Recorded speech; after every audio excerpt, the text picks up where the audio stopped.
പിതാവിൻ്റെ വീട്ടിൽ നിന്ന് ഇറങ്ങിത്തിരിക്കാൻ ദൈവം എനിക്ക് ഇടവരുത്തിയപ്പോൾ ഞാൻ അവളോട് പറഞ്ഞു, നീ എനിക്ക് ഈ ഉപകാരം ചെയ്യണം. നാം ചെല്ലുന്ന ഇടങ്ങളിലെല്ലാം അവൻ എൻ്റെ സഹോദരനാണ് എന്ന് എന്നെക്കുറിച്ച് നീ പറയണം.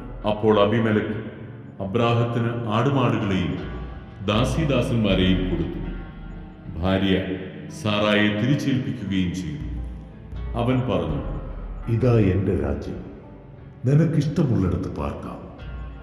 സാറായോട് അവൻ പറഞ്ഞു, നിന്റെ സഹോദരന് ഞാനിതാ 1000 വെള്ളി നാണയങ്ങൾ കൊടുക്കുന്നു. നിന്റെ കൂടെയുള്ളവരുടെ മുമ്പിൽ നിന്റെ നിഷ്കളങ്കതയ്ക്ക് അത് തെളിവാകും. എല്ലാവരുടെയും മുമ്പിൽ നീ നിർദോഷിയാണ്. അബ്രാഹം ദൈവത്തോട് പ്രാർത്ഥിച്ചു. ദൈവം അബീമേലെക്കിനെയും ഭാര്യയെയും വേലക്കാരികളെയും സുഖപ്പെടുത്തി. അവർക്കെല്ലാവർക്കും സന്താനങ്ങളും ജനിച്ചു. കാരണം അബ്രാഹത്തിന്റെ ഭാര്യ സാറായെ പ്രതി കർത്താവ് അബീമേലെക്കിന്റെ അന്തഃപുരത്തിലെ സ്ത്രീകളെയെല്ലാം വന്ധ്യകളാക്കിയിരുന്നു.